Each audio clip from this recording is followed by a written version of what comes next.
We call upon Pastor John Paul to come forward and to give a short testimony.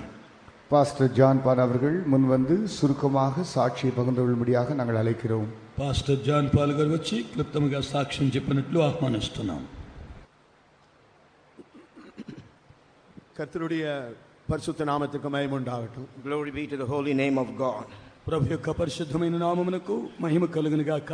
கர்த்தருடைய நாமத்தை மகத்துவப்படுத்தும்படியாக கர்த்தர் அடியேனுக்கும் கூட ஒரு சந்தர்ப்பத்தை தந்தபடினால் நான் அவரை நன்றியோடு கூட ஸ்தோத்திரிக்கிறேன். Because God has given me an opportunity to glorify God, I praise and thank him. దేవుని మహిమపరచు నిమిత్తమై దేవుడు నాకు ఇచ్చిన సందర్భం కొరకు దేవుని స్తుతిస్తున్నాను. என்னுடைய ஜீவியத்தில் கர்த்தர் தந்ததான அநேக நன்மைகள் உண்டு. There are many good things what God has done in my life. దేవుడు నా యొక్క జీవితంలో చేసిన మేలులను గురించి చెప్పబోతున్నాను. ஆனாலும் கர்த்தர் செய்ததான அற்புத சுகத்தை குறித்து நான் இப்பொழுது சாட்சி கொடுக்கும்படியாய் வாஞ்சிக்கிறேன். I desire to testify concerning the wonderful healing what God has granted me. అయితే దేవుడు నాకు ఇచ్చినటువంటి చేసిన అద్భుత కార్యమును గురించి స్వస్థతను గురించి సాక్ష్యం చెప్పబోతున్నాను. நான் கர்த்தரை இரட்சகராக அறிவதற்கு முன்பதாக அவரிடத்திலிருந்து பெற்றுக்கொண்டதான ஒரு அற்புத சுகம். Before I could accept the Lord Jesus Christ as my savior, the wonderful healing what I received from him, that's what I want to tell you now. మొదటిగా ప్రభువైనటువంటి యేసుక్రీస్తును నా సొంత రక్షకునిగా అంగీకరించుటకు మునుపు నేను పొందినటువంటి స్వస్థతను గురించి నేను సాక్ష్యం చెప్పబోతున్నాను. மற்றது நான் அவரை என்னுடைய சொந்த இரட்சகராய் ஏற்றுக்கொண்ட பிற்பாடு கர்த்தர் எனக்கு தந்த ஒரு சுகத்தையும் கூட நான் உங்களுக்கு சொல்ல விரும்புகிறேன். Again, after I accepted Lord Jesus Christ as my personal savior, one more healing what he has given unto me, I would like to testify now. తర్వాత ప్రభువైనటువంటి యేసుక్రీస్తును నా సొంత రక్షకునిగా అంగీకరించిన తర్వాత దేవుడు నాకు ఇచ్చినటువంటి స్వస్థతను గురించి చెప్పబోతున్నాను. వైరాగ్యమైన Hindu కుటుంబத்திலே பிறந்திருந்தேன். I was born and brought up in a zealous Hindu family. నేను ఒక భక్తి కలిగినటువంటి హైందవ కుటుంబంలో పుట్టినాను. எனக்கு 3 సహోదరిகளும் ஒரு సహోదరను ఉండే. I had with me 3 sisters and 1 brother. నాకు పెద్దవారిలో ఒక సహోదరుడును ఒక సహోదరి ఉన్నారు. எங்களுடைய தாய் சிறு வயதிலேயே மரித்து போய் விட்டார்கள். When I was very young, my mother passed away. నా తల్లి నేను చిన్న ప్రాయములోనే పోయారు. ஆனாலும் எங்களுடைய தகப்பன் எங்கள் மேல் மிகவும் பிரியம் வைத்து அவர் தகப்பனுக்கு தகப்பனாக தாயாகவும் இருந்து எங்களை பராமரித்து வந்தார். But my father, loving us so much, as a mother to us, he was a mother, and as a father to us, as a father, and he looked after us very, very nicely. మా తండ్రి గారు తల్లికి తల్లిగాను తండ్రికి తండ్రిగాను ఉండి మమ్మలను అంత ప్రేమతో ప్రేమించి எல்லாம் நன்றாக இருக்கிறது போல இருந்தாலும் கூட என்னுடைய இருதயத்திலே ஆழமான துக்கம் ஒன்று இருந்தது. Though everything was very nice, but still I had a sorrow in the depth of my heart. నా యొక్క అంతరంగమునందు ఒక దుఃఖము నాలో కనిపించెను. என்னுடைய சிறு வயதிலிருந்தே என் பிறப்பிலிருந்தே நான் ஒரு திக்குவாயனாக காணப்பட்டேன். Right from my young age, right from my birth, I was slow of speech, that I was having stammering lips. నేను బాల్యము నుండి బాల్య దశలో ఉండగానే నేను నత్తివాడిగా ఉంటిని. ముఖ్యமாக ஆனா என்று ஆரம்பிக்கிற எழுத்தும் ஏ என்று ஆரம்பிக்கிற எழுத்துகளும் என்னால் அதை சொல்லவே முடியாது. You know, in importance, the letter ana and the thing which is starting a, I was not able to utter it.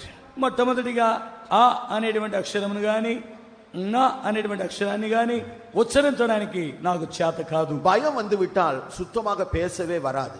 If fear comes, totally I will not be able to speak. ఒకవేళ నేను భయపడినట్లయితే మాట్లాడడానికి ఒక్క మాట కూడా నా నోట్లో నుండి రాదు. நான் சிறு வயதாக இருந்தபடியால் ஒருவேளை குடும்பத்தார் அதை அவ்வளவாக உணராமல் இருந்திருக்கலாம்.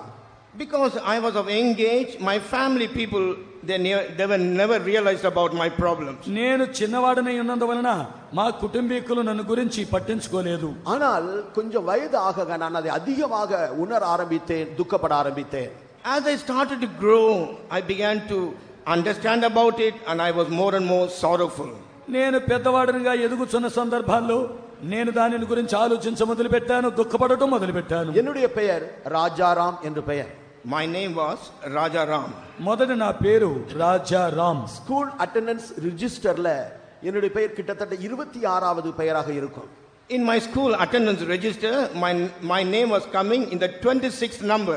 నేను చదువుకున్న పాఠశాలలో నా యొక్క పేరు హాజరు పట్టికలో 26వ పేరుగా ఉండను. கிளாஸ்ல அட்டெண்டன்ஸ் எடுக்கும்போது என்னுடைய பேர் வரும்போது எஸ்ஆர் என்று சொல்லிவிட வேண்டும் என்று நான் அதிகமாய் பிரயாசப்பட்டு கொண்டிருப்பேன். You know, when the school teacher used to come and take the attendance in my class, when my name used to be pronounced, I used to have a great desire at least to say yes sir. నా యొక్క పేరును ఆ పంతులు గారు ఉచ్చరించి పిలిచేటప్పుడు హాజరు sir అని చెప్పడానికి కూడా నా నోరు వచ్చేది కాదు. ఎంతో ఆశపడేవాడిని. என்னுடைய பெயர் வாசிக்கப்படும் போதோ என்னால் அப்படி எழும்பி சொல்லவே முடியாது. But my name was pronounced, I was not able to stand and answer that. నేను నా పేరు చెప్పబడినప్పుడు లేచి దానికి జవాబు చెప్పడానికి వీలు పడేది కాదు. சில சந்தர்ப்பங்களில் அப்படின்னு சொல்லி திக்கும்போது கூட இருக்கிற பையன்கள் சிரிக்கிறபடினால் அப்படியே உட்கார்ந்து விடுவேன். Sometime when I used to stand and I used to utter the words with the stammering lips, and my neighbor boys used to laugh at me, and I used to be sorrowful, and I will just sit down like that. నేను లేచి హాజరు పలకడానికి నోరు తెరిచినప్పుడు నా తరగతిలో ఉన్నటువంటి నా యొక్క సహ విద్యార్థులందరూ నవ్వుట వలన నేను సిగ్గుపడి కింద కూర్చుండేవాడిని. கிளாஸ் டீச்சர் எனக்கு ஆப்சென்ட் போட்டு விட்டு கிளாஸ் முடித்து விட்டு போகும்போது பின்னாலே ஓடி போய் நான் அவர்கள் முன்பாக அழுது கொண்டு நிற்பேன்.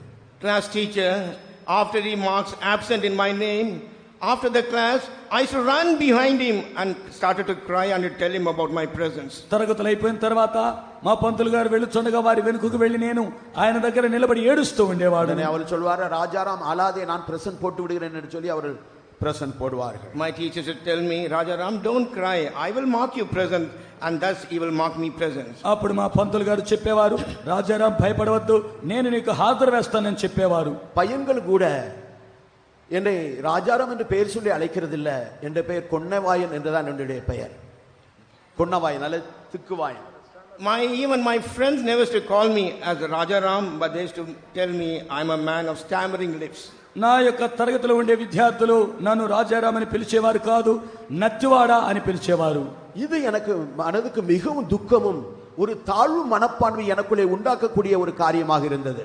This was a thing which was bringing sorrow to my mind, and I was put in a terrible sorrowful state. నేను దీని గురించి ఆలోచించేటప్పుడు ఎంతో దుఃఖముతో వేదనతో కనబడేవాడును. கர்த்தருடைய பரிசுத்த நாமத்திற்கு மகிமை உண்டாகட்டும். Glory be to the holy name of God. ప్రభు యొక్క పరిశుద్ధమైన నామమునకు స్తోత్రము. இந்த சந்தர்ப்பத்தில் என்னுடைய நெருங்கிய உறவினர் ஒருவர் மூலமாக நான் ஆண்டவராய் இயேசு கிறிஸ்துவை குறித்து கேள்விப்பட்டேன். During this occasion, through one of my very close associate, I came to know about Lord Jesus Christ. నాకు నేను ఎరిగినటువంటి ఒక వ్యక్తి ద్వారా ప్రభు అయినటువంటి యేసుక్రీస్తును తెలుసుకోగలిగాను. அவர் ஆண்டவராய் இயேசு கிறிஸ்து நன்மை செய்கிறவராய் சுற்றி திரிகிறவர், அவர் உனக்கும் கூட நன்மை செய்ய முடியும் என்று அவர்கள் எனக்கு எடுத்து சொன்னார்கள். He told me, Lord Jesus Christ, he moves about doing good things, and he will do even good thing unto you. యేసుక్రీస్తు మేలులు చేయుచు సంచరించినటువంటి వాడనియు మీకు కూడా మేలు చేయనని నాతో చెప్పిరి. நீ கூட செம்மையாக பேசும்படியா உன்னுடைய வாயை திறக்க அவராலே முடியும் என்று எனக்கு சொல்லிக் கொடுத்தார்கள். He taught me by telling, Lord Jesus Christ is able to open your mouth that you'll be able to talk very clearly. నీవు కూడా నోరు తెరచి స్పష్టంగా మాట్లాడడానికి దేవుడిని యొక్క నోటిని తెరచునని నాకు నేర్పించారు. இந்த வார்த்தைகள் எனக்குள்ளே ஆழமான விசுவாசத்தை உண்டாக்கக்கூடியதாக இருந்தன. These words were able to bring a deep faith within me. ఈ యొక్క మాటలు నా హృదయములో లోతైన విశ్వాసమును కలుగు చేశాయి. యేసు என்கிற தேவன் ஒருவர் இருக்கிறார். There is a God by name Jesus. యేసు అనే ఒక దేవుడు ఉన్నాడు. அவர் என்னுடைய வாயை திறப்பார். He will open my mouth. ఆయన నా నోరు తెరచును. மற்றவர்களைப் போல செம்மையாக பேச அவர் எனக்கு உதவி செய்வார். He will help me to speak very nicely like others. ఇతరుల వలె నేను స్పష్టంగా మాట్లాడడానికి దేవుడు సహాయం చేయను என்கிறதான ஒரு விசுவாசம் எனக்குள்ளே உருவாக ஆரம்பித்தது. A faith in this matter started to form within me. అని నాలో ఒక విశ్వాసము మొదలు పెట్టినది. அப்பொழுது எனக்கு கிட்டத்தட்ட 12 வயது இருக்கும். That time approximately I was 12 years of age. అప్పుడు నా వయస్సు 12 సంవత్సరములు. அந்த சந்தர்ப்பத்தில் எங்கள் ஊரில் இந்த சபையார் நம்முடைய சபையாருடைய ஒரு கன்வென்ஷன் ஒன்று நடந்தது.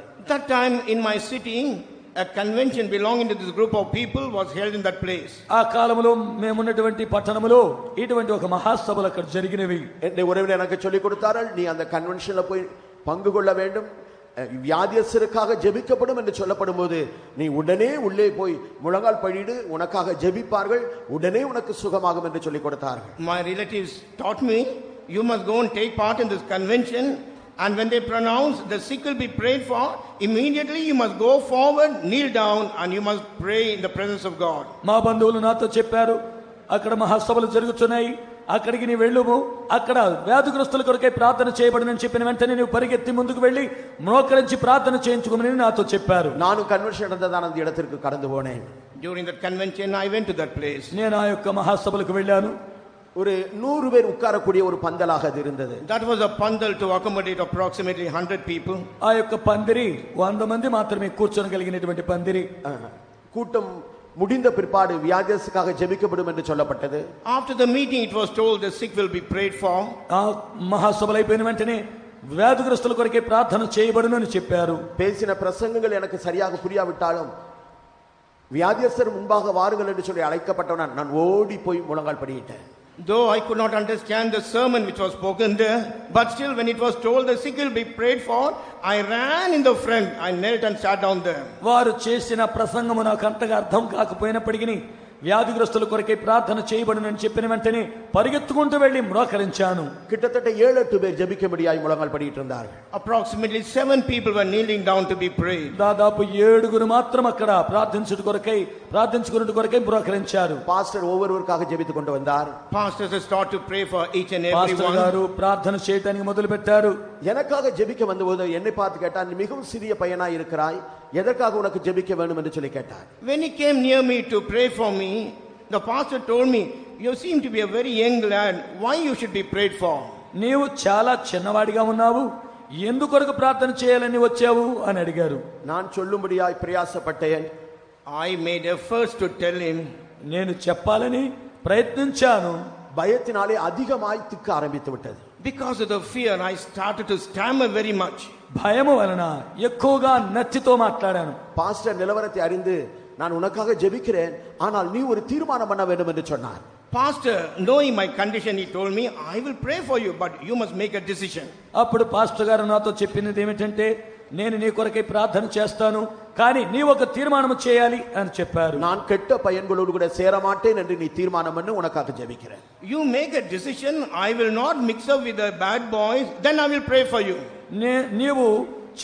నేను చెడు పిల్లలతో చేరను అని తీర్మానం చేయము, అప్పుడు నీకు నేను ప్రార్థిస్తానని చెప్పారు. నాను కన్నై మూడికొండు அவர் சொன்னது போல மனதிலே நினைத்து ஜெபிக்க ஆரம்பித்தேன். Closing my eyes, according to the word pastor spoke to me, I started to ponder that in my mind and began to pray.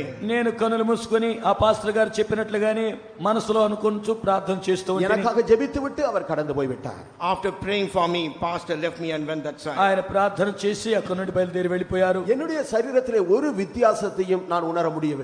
I was not able to realize any change in my body. నా యొక్క శరీరములో ఏ విధమైనటువంటి తేడాను కనుగొనలేకపోతేని நான் துக்கத்தோடு எழும்பி வெளியே வந்தேன். With a great sorrow I got up and I went outside. నేను దుఃఖముతో అక్కడి నుండి లేచి బయటికి వచ్చాను. వழியில எனக்கு தெரிந்த ஒரு பையன் நின்று கொண்டிருந்தான். A boy who was known to me very well, he was standing on the way. ఒక విశ్వాసైనటువంటి బాలుడు మార్గంలో నిలబడి ఉన్నాడు. டேய் கொన్నவாயா எங்கடா போயிட்டு வரேன்னு கேட்டான். He asked me, oh stammering lips, from where are you coming? ఓ నత్తివాడా, ఎక్కడికి వెళ్ళి వస్తున్నావురా అన్నాడు. நான் சொன்னேன், நம்முடைய ஸ்கூலுக்கு எதுக்கு ஒரு கூட்டம் நடக்குது, அங்க நான் போய் விட்டு வந்தேன் என்று சொன்னேன். I told him there is a meeting which is taking place next to our school. I participate in the meeting and I am returning back. నేను అతనితో చెప్పాను, అక్కడ ఒక మహాసభలు జరుగుతుంటే నేను అక్కడికి వెళ్ళి వస్తున్నాను అని చెప్పాను. உடனே அவன் ஆச்சரியத்தோடு என்னை பார்த்து கேட்டான், டேய் கொன்னவாயா நீ நல்லா பேசுறியாடா? With a great surprise looking at me, he told me, you stammering lips, now you are talking very nicely. అప్పుడు అతను ఆ బాలుడు అన్నాడు, ఓ నత్తివాడా, ఇప్పుడేంటి నువ్వు చాలా స్పష్టంగా మాట్లాడుతున్నావే అన్నాడు. எனக்கு மிகவும் ஆச்சரியமாக இருந்தது. நான் திரும்ப திரும்ப பேச ஆரம்பிக்கிறேன், எனக்கு ஒரு வார்த்தையும் திக்கவில்லை. I started to get surprised over this. Again and again I started to speak. I was not at all stammering. నేను ఎంతో ఉత్సాహంతో అతనితో మాట్లాడడానికి మరలా మొదలు పెట్టాను. మాట్లాడిన మాటలలో ఏ ఒక్క మాట కూడా నత్తిగా మాట్లాడలేదు. மிகவும் சரளமாக அவனை போல நானும் கூட பேசக்கூடியவனாய் இருந்தேன். Like the other boy, even I was able to speak very clearly. ఇతర బాలురు వలె నేను స్పష్టంగా తేటగా సులువుగా మాట్లాడడానికి మొదలు పెట్టాను. கர்த்தராகிய இயேசு கிறிஸ்து என்னை சுகப்படுத்தி இருந்தார். Lord Jesus Christ had healed me. ప్రభువైనటువంటి యేసు క్రీస్తు నన్ను బాగు చేసి ఉన్నారు. சந்தோஷத்தினால் நிரப்பப்பட்டவனாய் அந்த வீதியிலே நான் சத்தத்தை உயர்த்தி கத்த ஆரம்பித்தேன். Filled with a great joy in that street, making my voice loud, I began to shout. నాకు గొప్ప సంతోషం కలిగినందువలన ఆ వీధుల్లో కేకలు వేయడం మొదలు పెట్టాను. கர்த்தருடைய பரிசுத்த நாமத்திற்கு மகிமை உண்டாகட்டும். Glory be to the holy name of God. ప్రభు యొక్క పరిశుద్ధమైన నామమునకు మహిమ కలుగును இப்பொழுது గాక. நான் உங்களுக்கு முன்பாக இருந்து பேசிக் கொண்டிருக்கிறேன். Now I am standing before you and I am speaking to you. ఇప్పుడు నేను మీ ఎదుట నిలబడి మాట్లాడుచున్నాను. கர்த்தர் எவ்வளவு அற்புதமா எனக்கு சுகத்தை தந்திருக்கிறார். How wonderfully God has given me the healing. ప్రభు నాకు ఎంత అద్భుతముగా స్వస్థతనిచ్చారు చూడండి. நான் அவரை சரியாக அறிவதற்கு முன்பதாக அவர் எனக்கு தந்த இந்த சுகம் அவர் மேல் விசுவாசத்தை வைப்பதற்கும் ரட்சிக்கப்படுவதற்கும் எனக்கு ஏதுவாக இருந்தது. Before I could know him, the healing what he has given me, that helped me to believe in him and to be saved. నేను ఆయనను తెలుసుకున్న తర్వాత నాకు దేవుడిచ్చినటువంటి స్వస్థతను బట్టి నేను యేసుక్రీస్తుని ఎరుగుటకును ఆయన ద్వారా రక్షింపబట్టకును ఇది నాకు కారణముగా మారినది. கடந்து வந்திருக்கிற நீங்களும் கூட மற்ற மதத்தை சேர்ந்தவர்களாய் இருக்கலாம். Maybe people over here, you may be belonging to other religion. ప్రియమైనటువంటి సహోదర సహోదరులారా, మీరు కూడా ఇతర మతములకు చెందిన వారై ఉండవచ్చు. ஆண்டவராய் இயேசு கிறிஸ்து உங்களை நேசிக்கிறார். Lord Jesus Christ, he loves you. ప్రభు అయిన యేసుక్రీస్తు మిమ్ములను ప్రేమిస్తున్నాడు. மனதுருக்கமுள்ள அவர் எனக்கு சுகத்தை தந்தவர் உங்களுக்கு சுகத்தை தர வல்லவராய் இருக்கிறார். God was merciful and compassionate. He who has given me the healing is able to heal you also. కనికరము కలిగినటువంటి యేసుక్రీస్తు నన్ను స్వస్థపరిచినటువంటి దేవుడు మిమ్ములను కూడా స్వస్థపరచగలడు. நான் விசுவாசத்தோடு நான் அங்கே சுகத்தை பெறும்படியாய் கடந்து போனது எனக்கு நன்றாக ஞாபகத்தில் இருக்கிறது. Very clearly I am able to remember, with a great faith I went to that convention to receive the healing. నేను ఆ యొక్క మహాసభలకు వెళ్ళేటప్పుడు గొప్ప విశ్వాసముతో వెళ్ళినట్లు నాకు జ్ఞాపకం ఉన్నది. నిశ్చయமாக சுகத்தை பெற்றுக்கொள்வேன் என்கிற ஒரு விசுவாசம் எனக்குள்ளே அன்றைக்கு காணப்பட்டது. That day a real faith was seen in me. Definitely I will get the healing. నాకు ఆ రోజు ఒక గొప్ప విశ్వాసం అనేది ఈ రోజు ఎలాగైనా సరే నాకు స్వస్థత కలుగును. இயேசு சுகத்தை தருவார் என்ற விசுவாசத்தோடு வந்திருக்கிற உங்களுக்கு நிச்சயமாக சுகம் கிடைக்கும். You are come over here knowing that Jesus will grant me healing. Definitely you will receive the healing. యేసు క్రీస్తుని విశ్వసించి ఇక్కడికి వచ్చినటువంటి మీకు కూడా ప్రభువైనటువంటి యేసు క్రీస్తు నిశ్చయముగా ఆ స్వస్థతను కలుగు చేయగలడు. கர்த்தருடைய பரிசுத்த நாமத்துக்கு மகிமை உண்டாகட்டும். Glory be to the holy name of Prabhu God. యొక్క పరిశుద్ధమైన నామమునకు మహిమ కలుగును గాక. ரட்சிக்கப்பட்டு ஞானஸ்நானம் பெற்று பரிசுத்தாவின் அபிஷேகத்தை பெற்றுக்கொண்டு கர்த்தருடைய ஊழியத்துக்கென்று வேறு பிரிக்கப்படும் கர்த்தர் பிற்பாடு கிருபை செய்தார். God granted me grace to get saved and to take baptism, to receive the anointing of the Holy Spirit and to be separated for this glorious ministry. ఆ తర్వాత రక్షింపబడి బాప్తిస్మము తీసుకుని పరిశుద్ధాత్మ అభిషేకమును పొంది ప్రభు యొక్క సేవకు నన్ను సమర్పించుకున్నట్టు కొరకు దేవుడు నాకు సహాయం చేసి ఉన్నారు. ஊழியத்துக்கு வந்த பிற்பாடு கிட்டத்தட்ட 15 வருடங்கள் இருக்கும் நான் வியாதிப்பட்டேன். After coming to this ministry, it may be approximately 15 years, again I fell sick. నేను ఈ సేవకు వచ్చిన తర్వాత 15 ఏళ్లకు తర్వాత నేను మరలా వ్యాధిగ్రస్తుడినైతిని. எனது வலது பக்கத்தில் இருக்க அந்த கன்னத்திலே ஒரு கட்டி வந்து முழுவதுமாய் அது வீங்கி போயிருந்தது. A boil came on the right cheek of my face and the total face was swollen up. నాకు కుడి చెంప మీద ఒక గడ్డ వచ్చి ఈ కుడి చెంప మొత్తము వాచిపోయినది. அதிகமாய் அது வேதனை கொடுக்கக்கூடியதாக இருந்தது. It was bringing about much pain in me. అది చాలా నొప్పి కలుగు చేయించి ఉండెను. என்னுடைய வாயை கூட கொஞ்சம் கூட திறக்க முடியாதபடி காணப்பட்டு கொண்டிருந்தது. I was not able to even open my mouth because of that pain. నా నోరు కొంచెమైనను తెరచుటకు వీలు పడకపోయినది. ஏதாவது ஒரு தண்ணீர் ஆகாரம் குடிக்க வேண்டுமானால் கூட அந்த பல்லின் இடுக்கின் வழியாகத்தான் அதை ஊற்ற வேண்டியதாக இருந்தது. Even if I had to take some water, through the gap through my teeth only, that water has to be poured inside. కనీసము నీళ్లు త్రాగాలంటే కూడా పళ్ళు రెండు బిగబట్టుకొని అలా నీళ్లు త్రాగవలసి వచ్చేది. இரவும் பகலும் தூக்கம் இல்லாதபடி நான் நடந்து கொண்டிருந்தேன். Day and night without sleep I was just walking about. రాత్రి పగలు అనక నిద్రే లేకుండా నేను తిరుగుచూ ఉండేవాడిగా ఉంటిని. கிட்டத்தட்ட 1.5 மாதங்கள் அதுபோல கஷ்டப்பட வேண்டியதாக இருந்தது. Approximately for 1.5 months I had to suffer with this sickness. దాదాపు 1.5 నెల ఆ యొక్క వ్యాధితో కష్టపడితేనే மிகவும் பலவீனப்பட்டு போனேன். I became very very weak. మిక్కిలి బలహీనమైపోయాను. கடைசியாக ஒரு சேரில் தான் நான் உட்கார்ந்திருக்க வேண்டியதாக இருந்தது. Finally a chance came only I had to be seated in a chair. చివరిగా నేను కుర్చీలోనే కూర్చోవలసిన స్థితి அந்த ఏర్పడినది. சாய்மானமுள்ள அந்த சேரில் தான் நான் இரவும் பகலும் காணப்பட வேண்டியதாக இருந்தது. In the leaning chair only I was to be seen day and night. పగలు రాత్రి ఆ కుర్చీలోనే నేను కూర్చోవలసి వచ్చింది. அவசியமான காரியங்களுக்கு என்னை தூக்கி சுமந்து கொண்டு தான் போக வேண்டியதாக இருந்தது. For important thing they had to bear me and carry me there. వారు నేను నడిచి వెళ్ళలేనందువల్ల నా కుర్చీని నలుగురు మోసుకొని వెళ్ళవలసి వచ్చాను. மரணம் எனக்கு நெருங்கி கொண்டிருக்கிறதை நான் உணர்ந்தேன். I realized death was fast approaching. మరణము నాకు సమీపిస్తున్నట్లు నేను గ్రహించాను. ஒரு நாள் எல்லாரும் என்னை பார்க்கும்படியாக வந்து போகிறதை நான் கண்டேன். One day I saw everyone coming to visit me and returning back. ఒక దినమునందు అందరూ నా దగ్గరకు వచ్చి నన్ను చూచి వెళ్ళడం గ్రహించాను. அடையாறில் இருக்கிறதான சகோதரிகள் சகோதரர் மற்றவங்கள வந்து பார்த்து விட்டு போகிறதை கண்டபோது எனக்கு ஒரு காரியம் தெளிவாக விளங்கியது. You know, in Adiyar, all the sisters and brothers, when all they came to visit me and they were returning back, one thing came in my mind. అడయార్లో ఉన్నటువంటి సహోదరులు అందరూ నన్ను వచ్చి చూచి వెళ్ళడం వలన నాకు ఒక కార్యం మాత్రం గ్రహింపుకొచ్చినది. இதோ நான் மரிக்க போகிறேன், இன்றைக்கோ நாளைக்கோ மரிக்க போகிறேன் என்று எனக்கு விளங்கியது. I came to know I am going to die, maybe today or tomorrow. నేను ఈ రోజో రేపో చనిపోబోతున్నాను అనేటువంటి సంగతి నాకు అర్థమైంది. ஏனென்றால் மரிப்பதற்கு முன்பாக எல்லாரும் பார்க்க வேண்டும் என்று சொல்லி வருவார்கள். Before I could die, everyone will come to see me. ఎందుకంటే మరణించడానికి ముందు అందరూ వచ్చి చూసి వెళ్తారు. இதை நான் அறிந்திருந்தபடியால் இப்பொழுது என்னை பார்க்கும்படியா வருகிறபடினால் எனக்கும் மரணம் வரப்போகிறது என்பதை நான் விளங்கிக் கொண்டேன். Like this, when they came to visit me and to see me, I also understood death is going to come upon me very soon. ఈలాగున సహోదరులు సహోదరులు సారికి వచ్చి చూసి వెళ్ళడం వలన మరణానికి నేను సమీపిస్తున్నానని గ్రహించుకున్నాను. வலி வேதனைகள் இவைகளை நோக்கி பார்க்கும்போது மரணம் வந்தால் நல்லது என்பதான எண்ணம் இருந்தது. வலி வேதனைகளை நோக்கி பார்க்கும்போது when I was looking to my pain and agony, I thought if the death comes it will be very nice. నాకు నొప్పి బాధ వచ్చినప్పుడు ఒకవేళ చచ్చిపోతేనే బాగుంటుంది అన్నట్లు విరక్తి పుట్టింది. ஆனால் இந்த ஜீவியத்தின் பகுதியையும் ஊழியத்தின் பகுதியை நோக்கி பார்க்கும்போது நான் இன்னும் ஜீவிக்க வேண்டும் என்று நான் உணர்ந்தேன். When I started to look towards my life and the ministry, I had a desire to continue in the life for some more time. అయితే నా జీవితమును సేవను గురించి గమనించి చూసినట్లయితే నేను ఇంకా జీవించవలననేటువంటిది గ్రహించుకున్నాను. இந்த ஜீவி எவ்வளவோ கட்டி எழுப்பப்பட வேண்டியது அவசியம். My life has to be built up in many more ways. నా యొక్క జీవితం ఇంకా ఎంతో కట్టి వృద్ధి పొందవలసి ఉన్నది. ஆண்டவருக்கு ஊழியம் செய்து என்று சொல்லி பார்க்கும்போது ஒன்றுமே எனக்கு அங்கே காணப்படுகிறது இல்ல. When I wanted to serve the Lord, nothing could be seen what I had done unto him. మరి నేను దేవునికి సేవ చేయాలని ఆశిస్తే నేను చేయడానికి తగినటువంటిది ఏమీ లేనట్లుగా ఉన్నది. ஆண்டவர் எனக்கு இருக்கிற இந்த ஒரே ஒரு ஜீவியம்.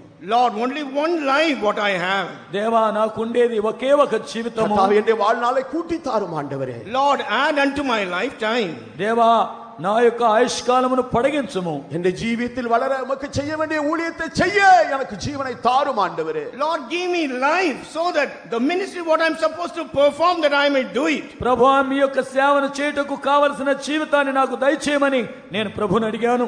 வாயை திறந்து ஜெபிக்க முடியாத நான் மனதிலேயே கண்ணீரோடு கூட நான் ஜெபித்துக் கொண்டிருந்தேன். I was not able to open my mouth and pray, but shedding tears in my mind I was praying like this. నోరు తెరిచి ప్రార్థన చేయలేను, కానీ మనసులో తలంచుకొనుచు కన్నీరు విడుచుచు ప్రార్థన చేస్తూ ఉంటేని అప్పుడు కర్తర్ எனக்கு ஒரு వచనத்தை ஞாபகப்படுத்தி தந்தார். That time Lord brought me into remembrance one verse. అప్పుడు దేవుడు నాకు ఒక వాక్యమును జ్ఞాపకమునకు తెచ్చాడు. అది రోమర్ 8వ అధికారం 11వ వచనமாக இருந்தது. That was Romans 8 chapter verse 11. అది యోబు గ్రంథము 8వ అధ్యాయం 11వ వాక్యముగా ఉంది. கிறிஸ்து இயேசுவை மரித்தோரிலிருந்து எழுப்பினவருடைய ஆவி உனக்குள்ளே வாசமாய் இருந்தால், கிறிஸ்து இயேசுவை மரித்தோரிலிருந்து உயிரோடு கூட எழுப்பினவர் உனக்குள்ளே வாசமாய் இருக்கிற அந்த ஆவியினாலே உன்னுடைய சாவுக்கேதுவான சரீரங்களை உயிர்ப்பிப்பார் என்கிற அந்த வசனத்தை ஞாபகப்படுத்தி கொடுத்தார். That verse came to remembrance.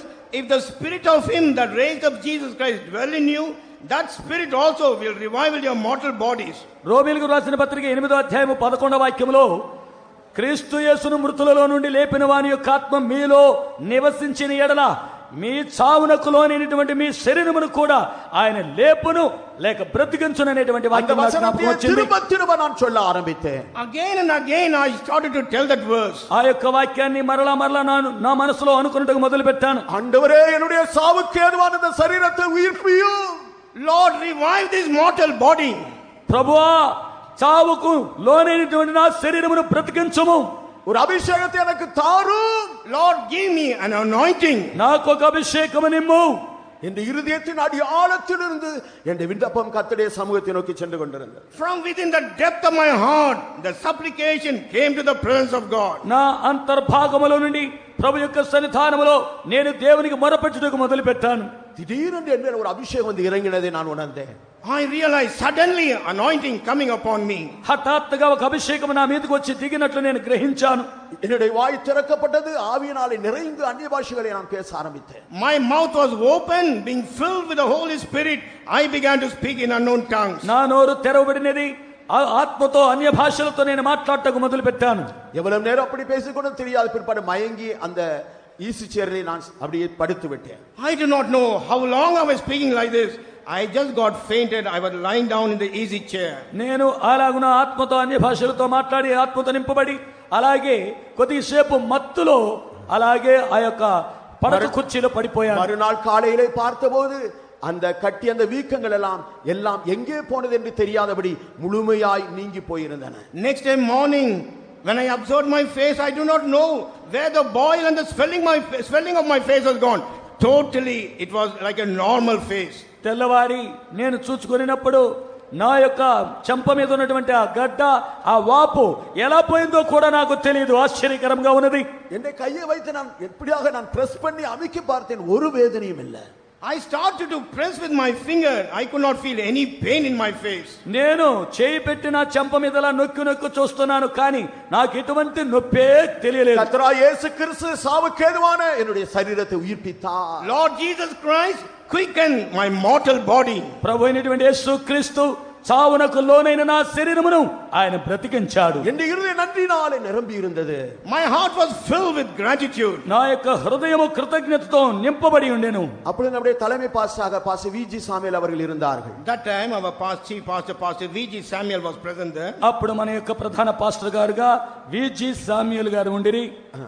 அந்த வார முடிவிலே சனி ஞாயிற்றுக்கிழமைகளில் கல்பாக்கத்துக்கு ஒருவர் கூட்டம் எடுக்க அனுப்ப வேண்டியதாக இருந்தது. That end of the week, on Saturday and Sunday, a person has to be sent to Kalpakkam to conduct the meeting. ఆ వారములో శనివారం ఆదివారం రోజు ఆరాధనలు జరిపించే నిమిత్తమై ఒకరిని కల్పాకమునకు పంపించవలసి వచ్చెను. அந்த சனிக்கிழமை காலை நான் மெதுவாக மேலிருந்து கீழே இறங்கி வந்தேன். Saturday morning, very slowly, I came down from the steps. శనివారము ఉదయకాలము నేను మెల్లిగా క్రిందికి దిగి వచ్చాను. பாஸ்டருடைய அறைக்கு சென்று நான் அவரை பார்த்தேன்.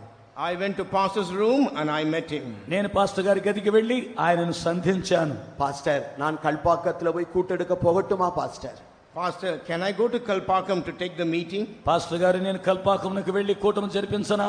நீ மிகவும் பலவீனமாய் இருக்கிறாயே, இப்பொழுதுதானே எனக்கு சுகம் உண்டானது. You are so weak. Now only you received the healing, he told me. నీవు చాలా బలహీనంగా ఉన్నావు కదా, ఇప్పుడే కదా నీవు స్వస్థత పొందావు అన్నారు. பாஸ்டர், என் இறுதி நன்றினால நிரம்பி இருக்கிறது pastor. Pastor, my heart is filled with gratitude, Pastor. I pastor said, గారండి, నా హృదయము కృతజ్ఞతతో నింపబడి ஆண்டவரை குறித்து ஏதாவது எனக்கு சொல்ல வேணும். I must tell something about my Lord. నేను దేవుని గూర్చి ఏదైనా కొద్దిగా చెప్పాలి. அவர் சர்வ வல்லமையுள்ளவர் என்று சொல்லி நான் மற்றவர்களுக்கு அறிவிக்க வேணும். I must confess to others that he is an almighty God. ఆయన సర్వశక్తిమంతుడని నేను ఇతరులకు చెప్పాలి. நீங்கள் அனுமதித்தால் நான் போய் வருகிறேன் pastor. Pastor, if you permit me, I will go and come back. Pastor గారండి, మీరు నాకు అనుమతిస్తే பாஸ்டர் அவர்களும் அனுமதி கொடுத்தார்கள். Pastor also gave me the permission. Pastor గారు కూడా నాకు అనుమతిచ్చారు. மதியத்துக்கு மேலாக நான் மெதுவாக நடந்து கல்பாக்கம் ஃபெய்த்தோமுக்குள்ள நான் உள்ளே நுழைந்தேன். Slowly walking, I entered the Kalpakkam faith room. నేను నెమ్మదిగా వెళ్లి కల్పాకము మందిరం యొక్క ద్వారములో ప్రవేశించాను. అప్పుడు అங்கிருந்த మదర్ கூட இந்த సిస్టర్లోడు కూడా பேசிக் கொண்டிருந்தார்கள். That time mother was talking along with the sisters there in that faith room. అప్పుడు అక్కడ ఉన్నటువంటి తల్లిగారితో అక్కడ ఉన్నటువంటి సహోదరి మాట్లాడుతూ ఉండేను. இந்த ஜான் பால் தம்பிக்கு வந்திருக்கிறது கேன்சரா, இன்னும் 2-3 நாள்ல இறந்து போயிருவார்னு எல்லாரும் சொல்றாங்க. பாவம், இப்பதான் கொஞ்சம் வருஷங்கள் தான் ஆச்சு ஊழியத்துக்கு வந்து என்று சொல்லிக் கொண்டிருந்தார்கள். That mother was telling the sisters, this brother John Paul, the sickness what he has got is cancer, and people are telling that he will die within a short time, and thus she was talking with them. వారు మాట్లాడుకుంటూ సంభాషిస్తున్న సంభాషణ ఏంటో తెలుసా? పాపం John పాలుకు ఈ యొక్క కొరుకుడు పుండి అనగా cancer వచ్చిందట. ఇక వచ్చి సేవకొచ్చి కొంతకాలమైంది, కొద్ది కాలంలో చచ్చిపోబోతున్నాడు పాపం అన్నారు. இந்த வார்த்தைகளை கேட்டுக்கொண்டே நான் உள்ளே நுழைந்து ஸ்தோத்திரம், பிரைஸ் தி லார்ட் என்று நான் சொன்னேன். Hearing the words, I just entered the faith home. I told that mother and sister, praise the Lord, and I wish them. వాళ్ళట్లు సంభాషించుకుంటుండగానే స్తోత్రం మదర్ గారు అని చెప్పి నేను కర్తరుடைய పరిశుద్ధ నామమునకు మహిమ ఉండాలి. Glory be to the holy name of God. ప్రభు యొక్క పరిశుద్ధమైన నామమునకు మహిమ కలుగును గాక. కర్తర్ సావుకేదువానంద శరీరத்தை ఉయిర్పితార్. Lord, quicken this mortal body. దేవుడు నన్ను చావునకు హేతు అయినటువంటి నా శరీరమును బ్రతికించాడు. முதலாவது அவரை அறியாதிருந்த போது எனக்கு சுகத்தை பெற்றுக்கொள்ள விசுவாசம் அவசியமாயிருந்தது. When I was ignorant about him, it was very important for me to receive that healing. మొదటిగా యేసును గురించి గ్రహింపు లేకపోయినప్పటికీ దేవుడు నాకు స్వస్థతను ఆజ్ఞాపించారు. அவருடைய மகனாக மாறின பிற்பாடு விசுவாசமும் ஆவியின் நிறைவும் எனக்கு அவசியமாயிருந்தது. After I became a son, faith and filling in the spirit was more important to me. ఆ తర్వాత నేను క్రీస్తులో బలము పొందిన వెంటనే నాకు పరిశుద్ధాత్మ అభిషేకము నాకు అవసరమై ఉండెను.